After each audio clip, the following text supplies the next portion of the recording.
Meluasnya pandemi COVID-19 di Indonesia 3 tahun belakangan ini memicu berbagai masalah dalam berbagai sektor. Bidang riset dan penelitian di perguruan tinggi juga turut terganggu dengan merebaknya pandemi ini.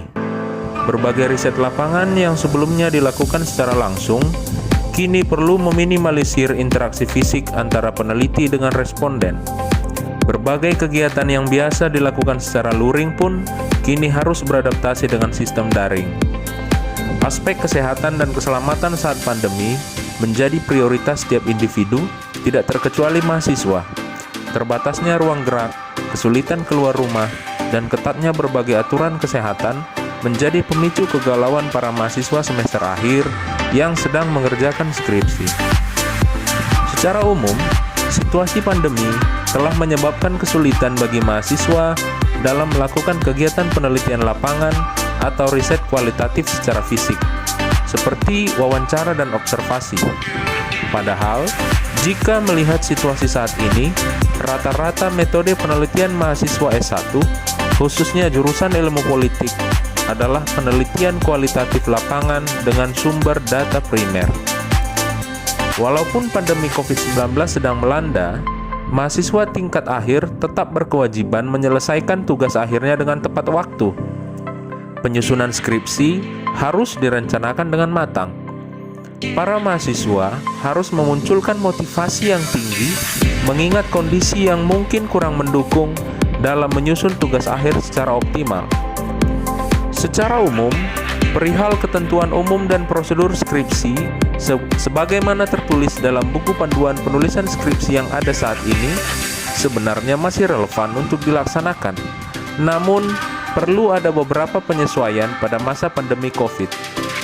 Misalnya, mekanisme pembimbingan secara daring, ujian proposal skripsi secara luring dan daring, serta ujian skripsi secara daring.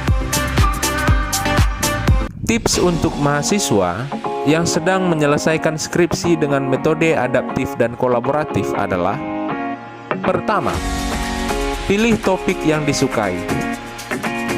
Dengan memilih topik yang kita suka, setidaknya ada pemicu semangat untuk mengerjakan skripsi.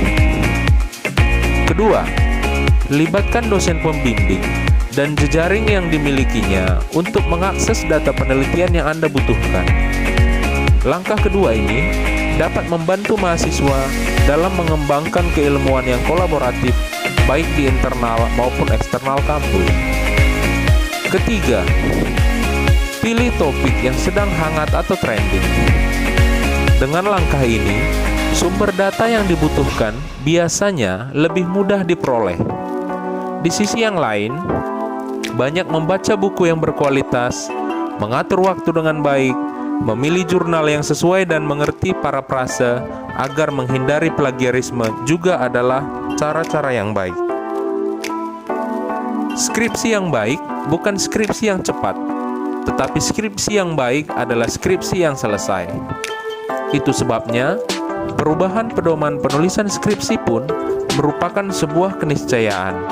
Oleh karena itu, penting untuk selalu beradaptasi dengan situasi terkini dan tidak membuat proses penyelesaian tugas akhir mahasiswa menjadi terhambat. Demikian yang bisa saya sampaikan. Semoga bermanfaat dan terima kasih.